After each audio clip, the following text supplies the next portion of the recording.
रोज़ेदार अगर कान में दवा या तेल डालता है तो इससे रोज़ा टूटेगा या नहीं, ये मसला बड़ा इख्तिलाफी मसला है, क्योंकि यूट्यूब पे कई बयानात ऐसे मिल रहे हैं मोतबर उलमा जिनको लोग अपना पेशवा और अपना रहबर मानते हैं, वो ये बयान दे रहे हैं कि कान में दवा और तेल डालने से रोज़ा नहीं टूटेगा। इसी को मैं इस वीडियो में क्लियर करना चाहता हूँ। सबसे पहले तो मैं एक बात वाज़ेह कर दूँ, कान में अगर पानी डालते हैं या पानी चला जाता है कान में तो ये मसला अलग हो जाएगा। यहाँ जो अभी बयान हो रहा है ये पानी कान में जाने का नहीं है, बल्कि तेल या तेल की तरह कोई और चीज़ जैसे दवाई वगैरह है, वो भी तेल की तरह है, गाढ़ा है, जिस तरह दवाई है तेल वैसे ही है। तो तेल या दवाई अगर कान पे टपकाते हैं, कान में डालते हैं रोज़े की हालत में, तब जाकर ये मसला आएगा जो अभी बयान करना चाहता हूँ। अहले सुन्नत वल जमात सुन्नी हनफी का फतवा किस पे है, यही मैं आपको समझाना चाहूँगा किताबों के हवाले के साथ। मेरे सामने किताबुल मसाइल है, ये किताबुल मसाइल जिल्द नंबर 2 है और सफ़ा नंबर किताबुल मसाइल का 87 है। इसमें ये कहा गया है व मनिहतक़ना, फिर आगे इबारत नकल करते हैं, औ अक्तरा फ़ी उदुनिही दहनन अफ्तरा, यानी कहते हैं कि अगर कोई कान में दवा टपकाता है, तेल डालता है तो इससे रोज़ा टूट जाता है। वला कफ़ारत अलैहि, और कफ़ारा भी नहीं है इस पे, लेकिन रोज़ा फासिद हो जाएगा। ये तो किताबुल मसाइल है, लेकिन इसमें जो हवाले दिए गए हैं मैं वो नकल करके आपको बताना चाहूँगा। हिदाया फ़िक़्ह हनफ़ी की ये मशहूर किताब है, और फ़िक़्ह हनफ़ी की ये वो किताब जिसमें दलाइल भी हैं, अक़ली दलाइल भी हैं और तहक़ीक़ी दलाइल भी हैं। इसी तरह हदीस कुरान वगैरह से भी कई दलाइल हिदाया में मिलते हैं।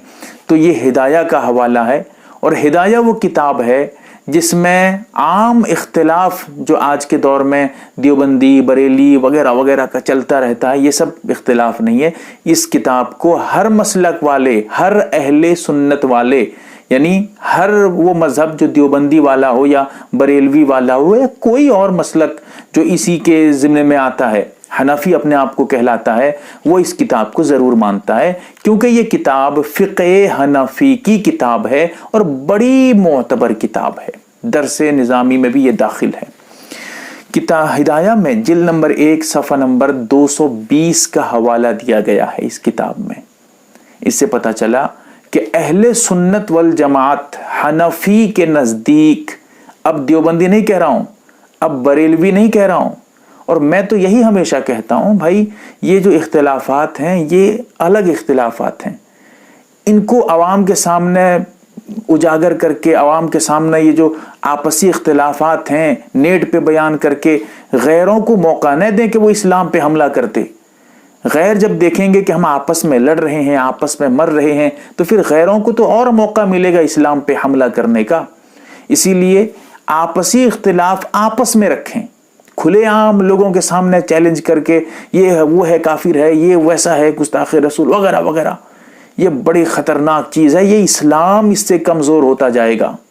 तो ये मौजू बदल रहा है। बहरहाल हिदाया इसका हवाला है।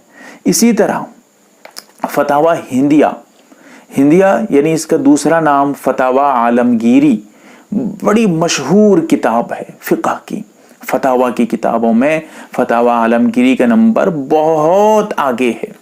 इसीलिए ये फ़िक़्ह हनफ़ी की वो किताब है जिस फ़िक़्ह हनफ़ी जो फतावा आलमगीरी है ना, ये एक टाइम ऐसा था, हज़रत आलमगीर रहमतुल्लाह अलैह जो बहुत बड़े बादशाह गुज़रे हैं, उनके ज़माने में ये किताब लिखी गई थी। उन्होंने उलमा को जमा करके लिखवाया था। उसके साथ साथ इसी से उन्होंने बादशाही निज़ाम पे क्या करना है क्या नहीं करना है, इसी किताब से वो फैसला करते थे। तो ये बड़ी मोतबर किताब है फ़िक़्ह हनफ़ी की, फतावा आलमगीरी। उसी फतावा आलमगीरी का भी हवाला मौजूद है जिल्द नंबर 1 सफ़ा नंबर 204। इसी तरह मिराकिल फलाह, ये भी बड़ी मशहूर किताब है, नूरुल इज़ा की शरह, بہت مشہور کتاب ہے، صفحہ نمبر 367 اس کا بھی حوالہ ہے۔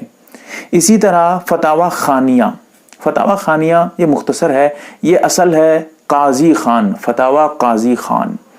فتاوی قاضی خان بھی بہت معتبر کتاب ہے فقہ حنفی کی، اس کے جلد نمبر 1 صفحہ نمبر 210 کا بھی حوالہ موجود ہے۔ اس میں بھی یہی مسئلہ لکھا ہے کہ کان میں دوا یا تیل، پانی نہیں، الگ مسئلہ ہو جائے گا پھر، دوا یا تیل اگر کوئی ڈالتا ہے تو اس سے روزہ فاسد ہو جائے گا۔ اسی طرح مجمع الانہر جلد نمبر 1 صفحہ نمبر 241 اس کا بھی حوالہ موجود ہے۔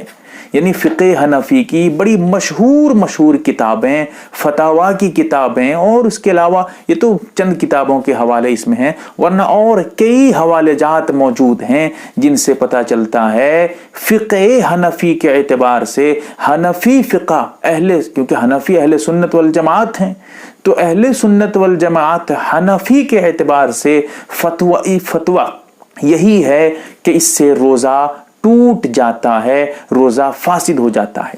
لیکن جدید تحقیق کرنے والے کچھ ایسے علماء بھی ہیں جو کہتے ہیں کہ کان میں کوئی سوراخ ایسا نہیں ہے جو دماغ تک یا پیٹ تک پہنچ جائے، اسی لیے کان میں جب کوئی سوراخ نہیں ہے تو پانی یا جو ہے ہم دوا وغیرہ ڈالتے ہیں تو وہ دوا یا پھر وہ جو ہے تیل وغیرہ اندر جاتا نہیں ہے تو روزہ نہیں ٹوٹے گا۔ یہ جدید تحقیق ہے، لیکن اس تحقیق پہ کوئی گارنٹی ابھی نہیں ہے۔ جو پرانی تحقیق ہے، جو قدیم علماء نے، میں نے جو ابھی حوالے دیے ہیں، بڑے بڑے پرانے علماء، 400 سال 500 سال 600 800 سال پرانے جو علماء ہیں، ان کی جو تحقیق تھی وہی آج بھی معتبر ہے۔ ان کی تحقیق کا کوئی رد نہیں ہے، ان کی تحقیق کا کوئی ٹھوس جواب نہیں دیا جا رہا ہے۔ بس یہ ایک جدید تحقیق کے نام پہ لوگ اس طرح کہتے ہیں کہ روزہ نہیں ٹوٹے گا، لیکن کوئی ثبوت جو ٹھوس دلیل ہو وہ نہیں مل پاتی ہے ان سے۔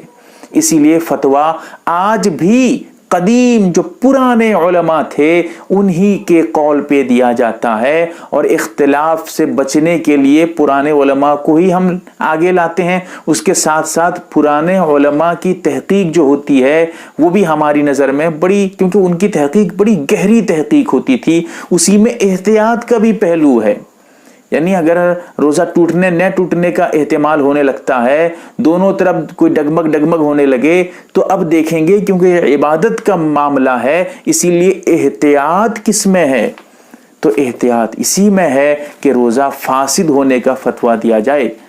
بڑا یہ بھی احتیاط کیوں ہے، ایک تفصیل ہے، میں اتنا لمبا وقت آپ کا نہیں لوں گا۔ بہرحال میں بس مختصر یہی بات بتانا چاہتا تھا، آپ الجھے نہیں، آپ پریشان نہ ہوں، صحیح مسئلہ یہی ہے جو میں نے ابھی آپ کے سامنے رکھا ہے۔ اللہ تعالی ہمیں سمجھنے کی توفیق دے، آمین یا رب العالمین۔ محترم ناظرین و سامعین، آپ ایک معتبر و مستند چینل MARB دینی معلومات دیکھ رہے ہیں۔ آپ کی خدمت کے لیے بہت تحقیق اور ریسرچ کرنے کے بعد اس میں ویڈیو ڈالے جاتے ہیں۔ اللہ سے دعا ہے یہ چینل اسلامی زندگی میں آپ کے لا حد کام آئے، آمین۔